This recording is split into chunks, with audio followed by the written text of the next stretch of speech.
Hi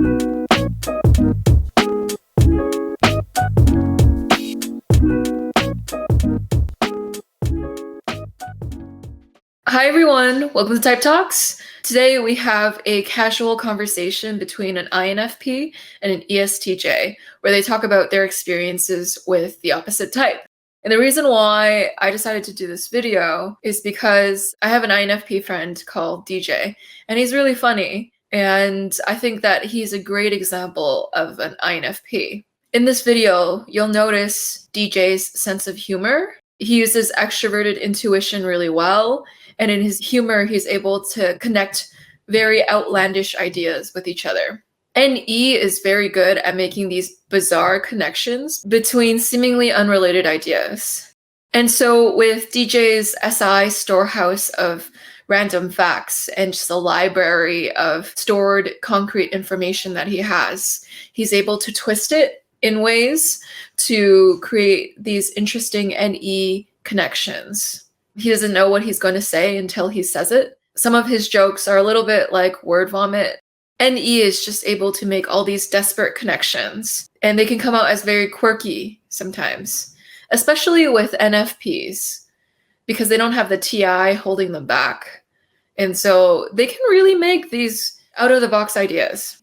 So in this conversation, you'll see Wendy's speech style. And in her speech style, as we're talking about ESTJs, you can see that she's very efficient, she's very effective, she's always moving, she's always getting things done, always has her goals, and is always working towards end goals.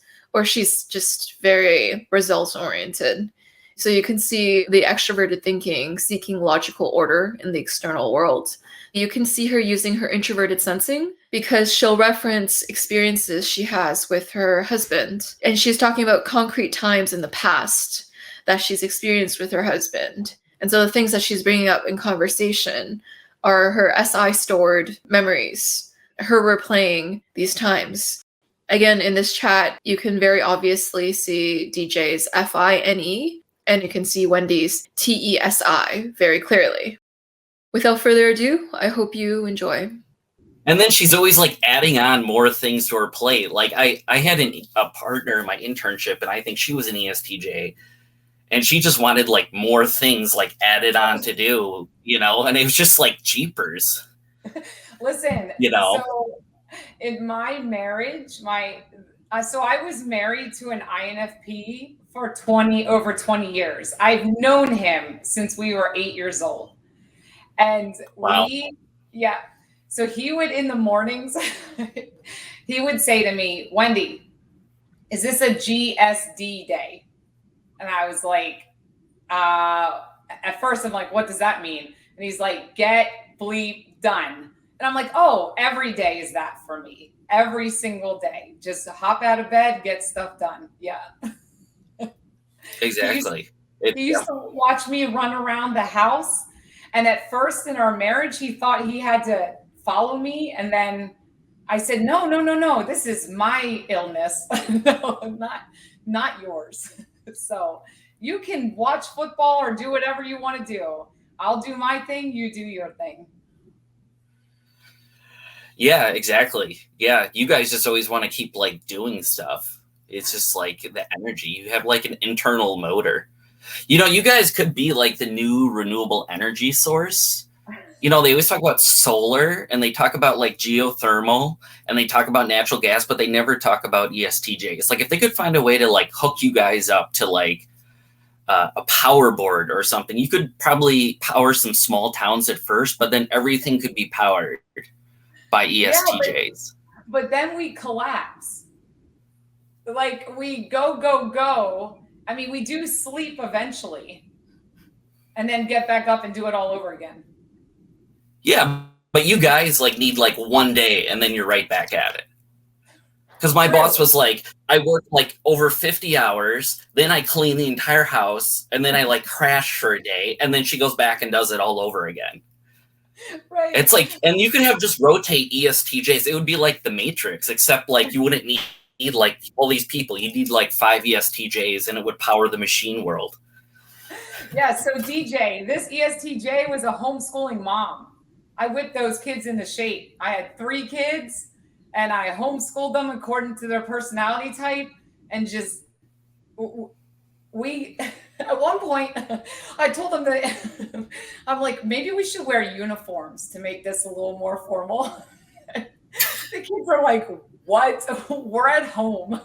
I'm like, I don't know, because my INFP is the one that brought homeschooling to me. I would have never homeschooled. Like, I was waiting to see, like, the field day ribbons and things like that from the kids.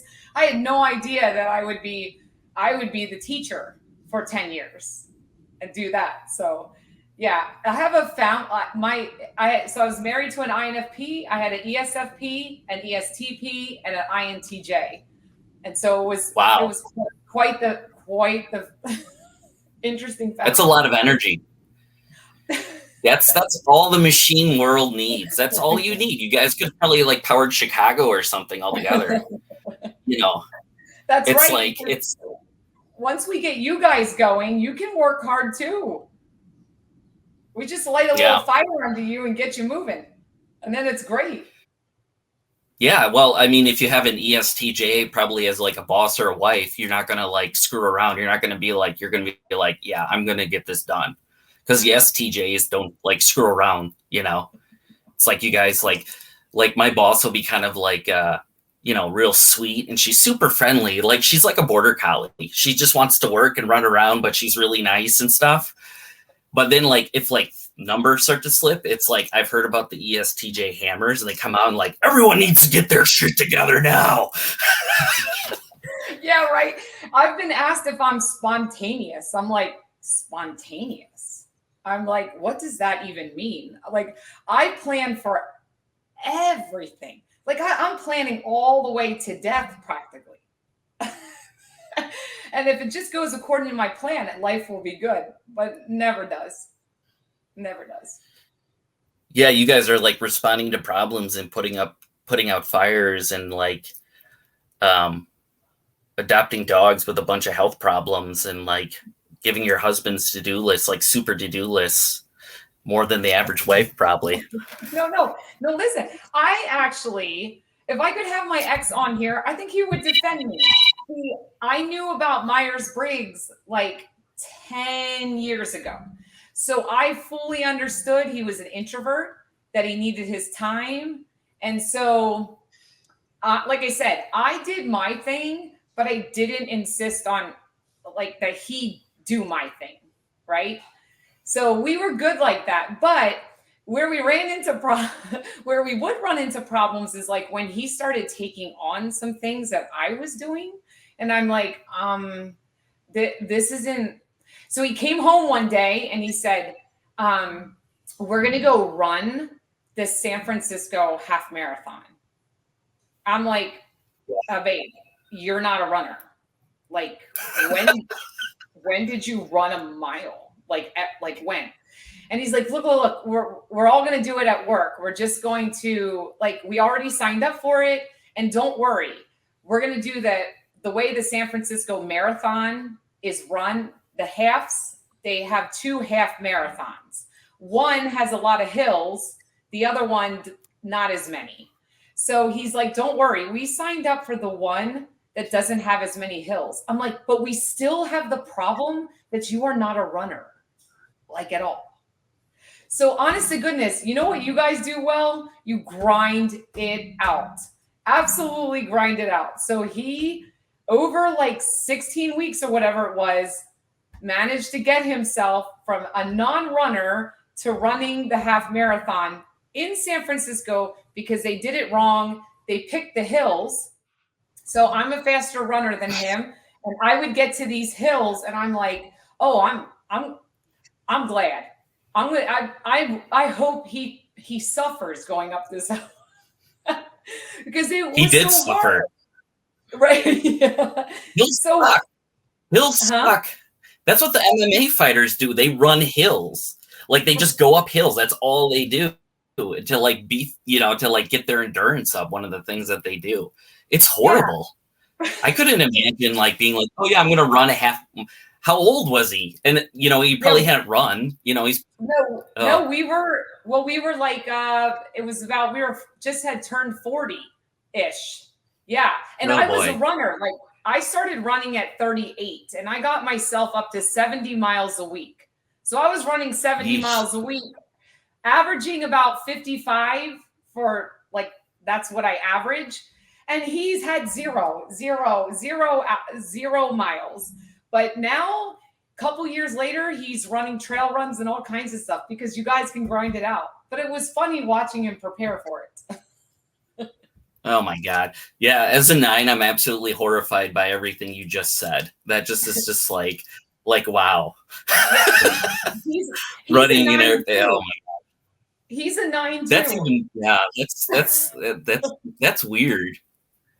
But yeah, that would be hard. Like 40 and you don't really run, and then you have to start running, because I imagine the beginning of it is you just like running for a minute, and then like your lungs are burning, and then you're just like puking and passing out and stuff like that. I mean, it's just like, oh man. I don't even know that. Like, I never even got the joy of running thing. Like, I never found like, why are you running? You just for the sake of running. Well, listen, hey. I always thought that's what they would make you. Go ahead. Sorry. No. When you have 3 kids, nobody wants to go with you on a 10-mile run. So it's your minute to yourself, or 90 minutes to yourself, because that's how long it takes me to run 10 miles. So. Wow. That's why. But he still runs, but he does the kind of races where, you like the trail runs where you like eat every 3 miles and stuff. Oh my gosh. And then drink beer at the end. Like he's kind of a happy-go-lucky runner. Yeah, he's enjoying it. He's doing a good job. He's enjoying it. Me, we went to the Chicago Marathon. We both ran the Chicago Marathon. At the end of the marathon, he goes, honey, did you see the band? I'm like, no. He's like, did you see the people? I'm like, no. He's like, did you take any pictures? I'm like, no. He's like, did you enjoy the race? I'm like, I qualified for Boston. That's the only purpose.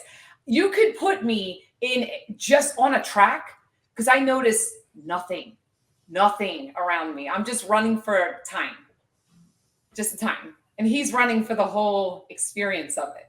So it was a good dichotomy. So end goal focused. It's like nothing matters but this end goal. Yeah, he probably knows because he stopped to like throw up and was like looking around to see if anyone saw him. And then he's like, oh, look, there's a band. Oh, no, you know what happened to him? Have you ever been to Chicago? The wind is incredible. So you turn a corner and the wind hits you like it's awful, right? So that particular day, if you were an elite runner, you had no wind, like because the wind came. So I hit wind at mile 18. So 18 to 26, I'm running in the wind. Well, he's slower than me. Yeah. So he hit wind at like 13 miles. So from like 13 to 26, he's running in the wind of Chicago. I mean, God bless him. I always applaud the spirit that INFPs have to go out and get it. I just wish that he took a little more of my tips so it would be a little easier for him. You didn't let him like run. You didn't like get together with some other like runners to form like a V pattern like geese do when they fly through the air to like help him. Like he could have been like the back goose or something like that. No, I don't even know where he was, except for what he would do, what he did well and I did terrible. I'm terrible with directions. I can't get myself out of a box. So he would say to me, how can you do like these things well, but you cannot figure out directions? So when he left me at the Chicago Marathon, because he had to go one direction, I had to go another, he goes, look, you're going to be done first. Are you going to get back to the hotel? No problem. That hotel is like right there. Yeah, nope. I had to ask like 5 people. I'm like, where is, and then I didn't even remember the name of the hotel because he always took care of those things. So I finally found the hotel and then I went back to the finish line to get him. And finally finished. Man, yeah, and he's really, really wants to challenge himself. Wow. But it's hidden in the INFPs.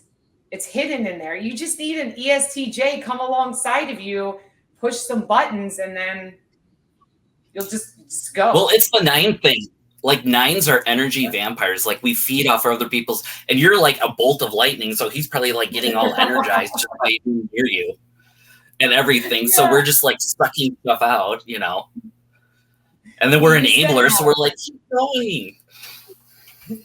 We used to have a lot of good conversations in our marriage, like a lot of good conversations.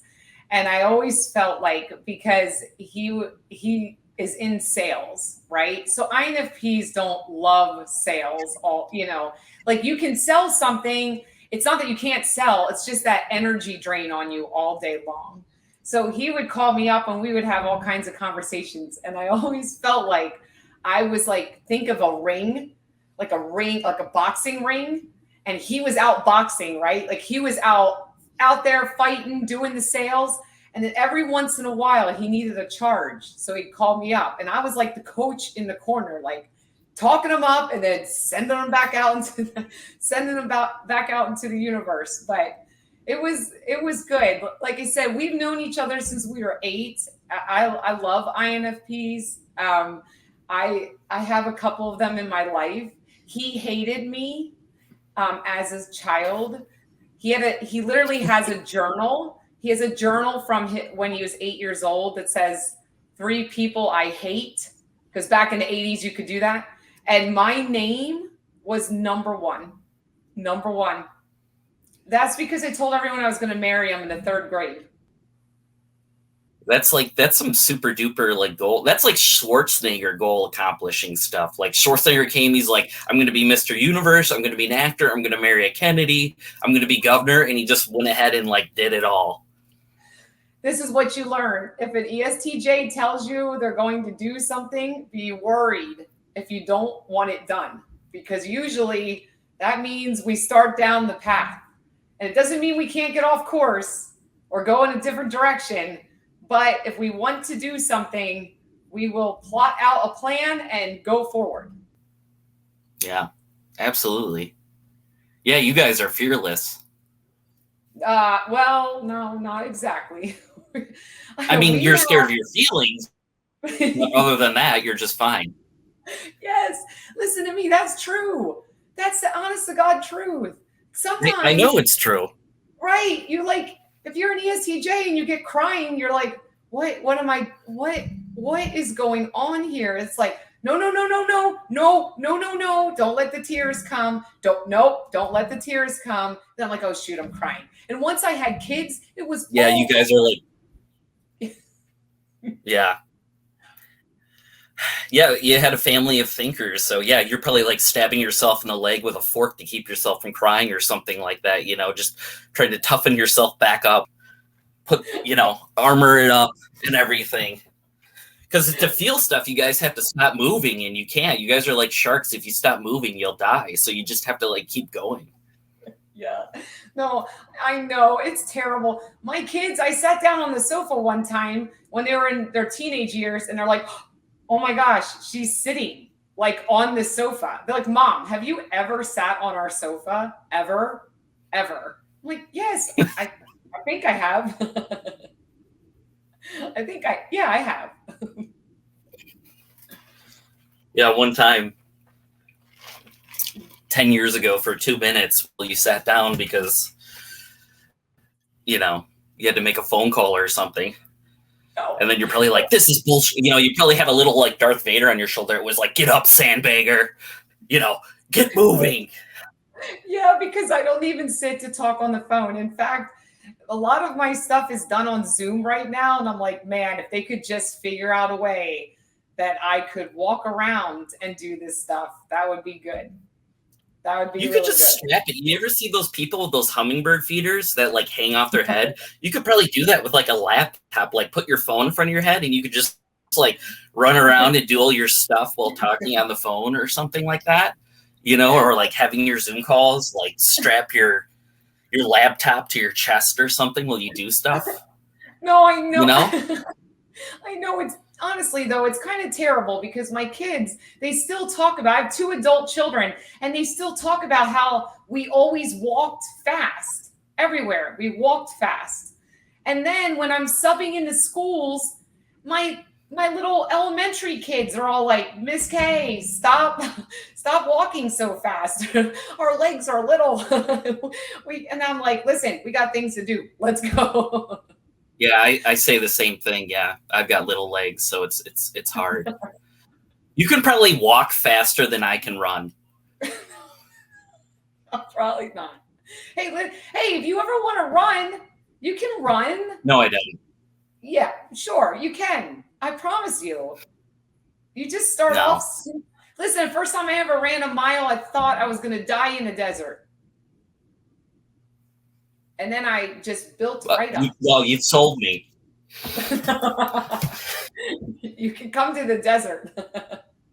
And hey, I'm gonna run in like 120-degree weather. Like that sounds great, you know. No, the 9 out there, roasting out there.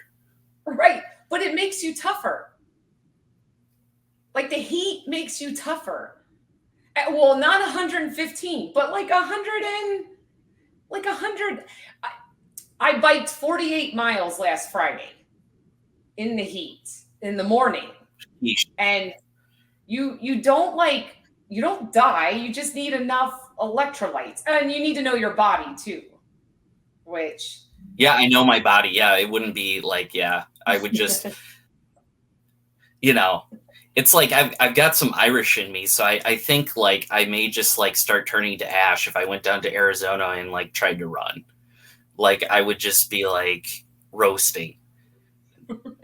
I don't know if I want to be any tougher now. Maybe I'm just like, okay, maybe I'll just like settle for how I am now.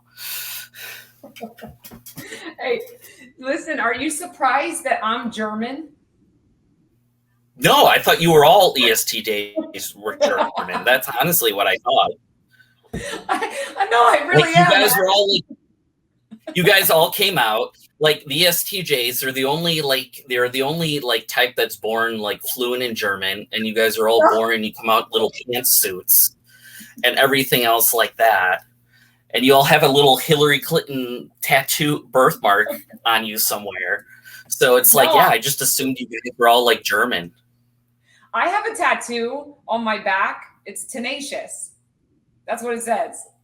I was like, put that right on the back because I'm out there running day after day after day. I have a very big goal that's going to take me like 2 or 3 years to accomplish. So like you have to do the daily grind for like 2 or 3 years. What is that goal? Like fixing climate change or something? No. That's how long it will take you. No, so I picked up running, like I said, closer to 40. And it usually takes like on average a person like 5 years to qualify for Boston. And I qualified my first race. So I'm like, maybe I could start running. So anyway, my best race is a half marathon. So my goal is to be a national master athlete. So I want to run a half marathon in 1 hour and 25 minutes. So it's a 6:29 pace for 13 miles. So that's my goal. Like, and I'm going to die trying. Because I figure, why not? I mean, why not? You got to do something for yourself. Yeah, I mean, I've never met anyone who's so into running. You know, I always figured that was something that would like kind of like happen in hell. Like if you went to hell, you would just be like running all the time, like nonstop. Like that's what they do to you in hell. You just like run and do paperwork, and that's it. Well, I heard one time, and I don't know if it's true, so no one quote me in the no comments or anything, but I heard that the treadmill like was done in prisons first. Like you're just trapped on a machine. Like that's how they do it. And I'm like, well, yep, that's how I feel like when I'm on a treadmill. So I don't usually go on a treadmill except when it's 100. Well, is it weird for you? Because you're like a machine, so it's like a machine trapped on a machine. You've got these machines. Yeah, I am. Because it's almost like you are a machine. You know what you should do to go along with your tenacious tattoo? You should get a tattoo of Margaret Thatcher on there so people really know that you're not fucking around. And Ronald Reagan and like an American Eagle with like machine guns or something, you know, just go full. And you're going to have to be like, you could use that German heritage to figure out the most efficient way to get it done. Right. Well, but you know what stops me in my tracks? Do you know? You felt something? Well, that does. But yeah. when I'm uncomfortable, like my INFP ex-husband used to say, if I stamp something weird or like off base, I don't go near it with I don't go near it. So I'll go. But if something ahead of me makes me uncomfortable, stop right in my tracks. I don't go any further. That's how you can stop an ESTJ. Put them in a very uncomfortable situation and you'll get just total freezing from them. Wow. That's weird. So is that like when someone asks you like what your feelings are, or you felt like something like weird, you know, an emotion like sadness or something, and it was just like, it just freaked you out? Is that what makes you uncomfortable? You see like a diary in a bookstore and it freaks you out? Well, you know, the truth of it is, I used to think I had a lot of feelings until I met extroverted feelers like NFJs. And then I was like, oh, shoot. I don't even know if I do. I used to think, I mean, I would go to a restaurant and you would, you know, off in the corner, you would see like women all together and they would be crying and hugging and like, you know, doing the thing that they do, which is great. And I would just look at them and I'm like, oh my gosh, I do have feelings. They're just, it's true that I don't know what to do with them. That is 100% true. Like I have to learn, it's not like learning how to cry, but learning like what to do once you start crying. Right. Cause that's the problem. Like, I don't know how to do. So I try not. Well, it's hard when you're like, yeah, ESTJ, you know, you just gotta like let it go. You just go do it in private. That's what the INFPs do. We just go and act like everything's fine. And then, you know, internally we're like, we're having like a dramatic hissy fit inside, but we'll just, you know, go in there and, you know, hide in the closet with a Milky Way and a bottle of vodka and just let our feelings out, you know, so. Yes. No, I totally understand. I used to, when I didn't quite understand an INFP, I would say to him, like, I would tell him how he felt. Oh, that was wrong. That was the wrong thing to do. He's like, don't tell me how I feel. I know how I feel. And I'm like, I don't know if you do. And then I realized, yeah, he does 100%. He knows exactly how he feels about everything. So I don't do that anymore. I mean, we're not married, but we're super close still. So I don't do that anymore, like at all. I realize, yep, you know your feelings. Yeah. Maybe I don't know mine. Yeah. It's a process, you know, you got to dig through stuff. Sometimes things aren't always what they appear. And it's like, you know, definitely not like an efficient process, but we're like the opposite, like of you, because it's like, you guys don't know what to do with your feelings. It's like, we don't know what to do with our time or to like tasks or to like get stuff done. It's just kind of like, I don't know what to do. You know, it's like, we're like little drunk ESTJ babies, like just bumping around into stuff. And we're like, oh, I'm going to, you know, and then you get distracted by feelings and having hissy fits. And you're just like, you know, your whole day, you know, is lost because like the cashier at the convenience store was mean to you and it made you think of your mother. And then 6 hours have gone by and you're like, and nothing's done. You haven't even fed your kids. It's just terrible. It's like our children should just be taken away from us because we can't. So. No, I know. And then it's even worse when an INFP comes to an ESTJ with not an idea, but a way to do something. And like, so he would present an idea and then I would say, I can't do the face. Apparently I have a facial expression that I do when I think it's a bunch of crap. So he would get that look and then he'd be like, what? And I'd go, why are you doing it that way? And he's like, what? Well, I thought this would be a good way to do it. I'm like, I don't think you should go back to the drawing board. And he's like, geez, oh man. So he always said, because we ran a budget every month for years and years and years. He hated coming to the budget meetings. Oh yeah, yeah. That he designed the budget because you guys you have a hidden love of spreadsheets.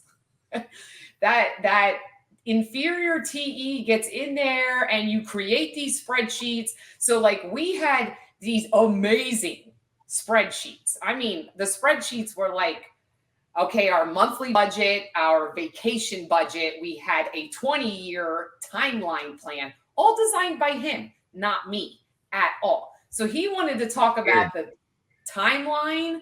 I wanted to talk about the everyday budget. And so every month we would have this budget meeting. He would sit down for it and he would immediately be like, well, you've already allocated all the money. And I'm like, well, yeah, but I go, this is just a template. We can make changes right now. So then we would always have to take money out because you guys love vacations. You love the travel. Sure. Yeah. Yeah. Whatever keeps us from running. Right. Yeah. No, that's the truth. But so do you travel a lot? Me? No. Do you want to travel a lot? I usually, it would be cool one day, but I've got like 2 girls who are young. So it's like, we'll just stay in the area where like family is and things like that. So I try to, kind of explore or go more in depth with like what's around me and everything, because I've got that natural tendency to ping and, like the generalist attitude where I want to kind of hop from thing to thing. So to try to rein that in, I try to focus more on like, not giving into like the shiny object syndrome, like, like there's a shiny quarter on the ground. It's like, just leave it alone. Just keep going. Well, see, if you were walking with me, we would be walking so fast, you wouldn't even notice the shiny quarter on the road. Not at all. I would, because I would probably have blacked out and I would be on your back and you would be carrying me back to wherever we were. So I would have plenty of time to take everything in. It would be really relaxing. Which reminds me, I had an idea for like a nonprofit where like financially successful EJs could adopt INFPs. Like we could have the shelter in like a local library and they could just be like, how like people have Instagrams for their own pets. They could have them for like INFPs, and things like that. We could be adopted and being like taken care of, that would be, especially for the INFP 9s. That's probably what we like fantasize about and everything, that would be great. That would be a great nonprofit. Because it would be like, those things where they show all like the animals who are like chained to like an old doghouse and they're out in the winter. Be like sad INFPs at like a Wendy's or something. And they'd be like, you could help an INFP today. And you could like take pictures of us and put us on Instagram sitting in the backyard wondering what the point of everything is. And it's just, it just would be like really like, really fulfilling for people, for EJs. I think, that would just be great for them. But we care about our bottom line. So if we ran like a nonprofit like that, you may not be living in the lap of luxury. You would just have your basic needs met. That's fine. Unless you were with an ESFJ, they may help you out. But the ESTJ would be like, do you really need that? Really? What are you going to do with that? You guys have stuff you don't need all the time, like pajamas and dryer sheets and all that crap. That's all a scam. And you guys insist on doing all that stuff. It could be like a status symbol, like a tiny dog. Like Barbara Streisand has her tiny, like you could have a tiny INFP, and if you had enough money, you could clone the INFP before he dies. So you never have to, so you could just keep the same INFP. like Barbara Streisand. So it's like, I'm thinking, it just wouldn't be, I'm just, that's kind of one of my fantasies, is to be adopted by Barbara Streisand, and then her fortune would kind of keep me alive forever. She would just keep cloning me, Hey, well, I seem to have a lot of INFJs and INFPs in my life. They find me. So it's super fun. I've had INFJs ask me to start a little support group. Well, just INFJs. Oh, yeah, I bet. Yeah. But when we learned about each other, we were like, oh my gosh, this is why we are the way we are. Because we thought there was something wrong with the other person, in a way. Like when we first got married, to be honest with you. Like people thought we had it easier because we met when we were so young, and we went through school together. Then we went to Penn State together, and we did all this stuff together. And so people were like, well, I mean, if anyone's going to have an easier marriage, it should be the two of you, because you've known each other, and we grew up in the same area with the same values, and all that stuff matched. But we are so very different in the way we approach things, but yet very similar. It's very strange, to be honest. And now that we're not married, it's great. We have the best camaraderie going. Like, we're always going to be in each other's lives because we just have learned each other. Like, I've learned a lot about introverted feeling watching him, and he learned a lot about extroverted thinking watching me. So now in my coaching business, I need to have that sympathy and then empathy. And he, in running the household now, because he's a single parent, he needs to tap into that TE more often. So it's interesting to me. Yeah, you guys, if you guys ran a business together, you'd perfectly complement each other. I'm personally a hacker. They had an episode about INFPs, and they're like, you have to follow your mission, your purpose, and you should probably make friends with an ISFJ or an ISTJ, someone who can actually organize everything in your idea and stuff. Mm-hmm. So yes, so I've been on his case for years. I'm running my own business, and I wanted him to be a part of it in a different capacity. But he was having trouble kind of getting out of his shell. So now I'm starting in about a month or two my own streaming channel, and I found another INFP to do it with, because I like what you guys have to offer. We need it. So yeah, I was just thinking about you guys are the odd couple. You remember that show? Joyce doesn't. Joyce is too young, but you and I probably remember seeing The Odd Couple. Well, I don't watch much TV, Well, when you were younger, and stuff, it was on, and then they tried to remake it. I'm not around, I'm busy running. Okay, Wendy, get off my back. Do you do anything do you hike or run or bike or any of that stuff? I hike slowly to take everything in and move through. That's what I do. It's very very leisurely. You probably take fantastic pictures. Yeah, I hope so. That's what I've been told. So yeah. So I just went for a hike with my oldest daughter, and it was good. I'm out of shape and everything, but it was good. Yeah, she was totally fine, and I was getting swarmed by mosquitoes. So it's just I don't need to run to toughen up because I attract all these bloodsuckers in more than one form. So it's I've been just toughened up by my own bad decisions. I ran an emotional marathon. No, that's good. It's been super interesting over the years learning about INFPs, because what I find fascinating by you guys is that no matter how much I know my ex, I'll never fully know him. I'll never fully know him.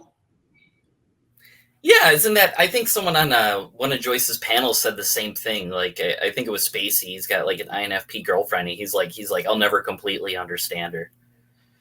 Yeah, we're delicate, mysterious treasures. You know, we're like those creatures at the bottom of the sea that like light up and everything. You know, so it's a very manly description of INFPs.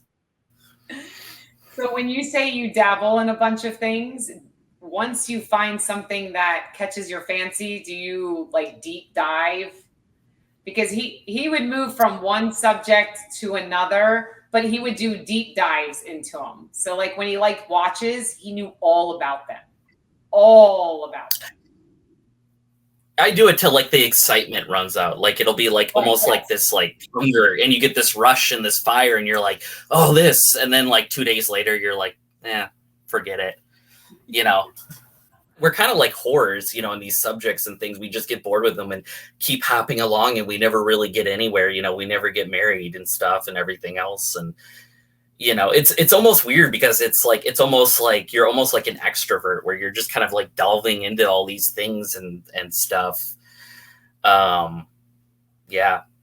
And we're just like really open. It's like we come straight out of like a hippie commune or something. It's just like anything just looking around at all this stuff and everything. It's really, if you could get like herpes or syphilis from like a book, it's like that would be like the leading cause of death probably for INFPs is book herpes. Yes. Do you like the smell of books?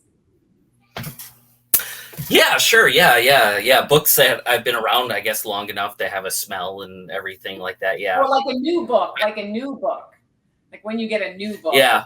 Yeah. There is something special about the experience of reading from an actual book and not from like a screen that I think is different and better. Yes. Despite all the info you get from it. Yeah. Yeah. When we were students at Penn State, he got a job at Barnes and Noble. And they put him in the back room with brand new boxes of books. And he had to basically process them. That took a long time for him. He was looking at all the new books. I bet. Yeah. That he's going to be, it would have taken, forever and ever. And then it doesn't help when you're like a 9 also. You're just like, you're just so slow. You're like a freaking like tortoise in a bog, and you're just like trying to walk through tar, and it's just like, yeah, we don't do efficiency well. We don't quickly necessarily like blaze through things. We're just kind of like, oh, you gotta make sure. And then we get distracted. You probably spent like hours just like smelling books and just like, yes, yes, the distraction. Hopefully that was like, luckily that was before LinkedIn, because he might have had a testimonial like book smeller put on his profile by a coworker or something. But then, it was a long time ago. But these days it's like they would probably like that, someone would probably put that on their LinkedIn, book smeller, and it would probably get them a job or something like that, so. But you have an inner grind. So even though on the outside, I may look like that, right? And I'm not like that every minute of every day or anything like that. Because I do work hard, play hard. Like I do believe in that. I guess hard is in both of those things. But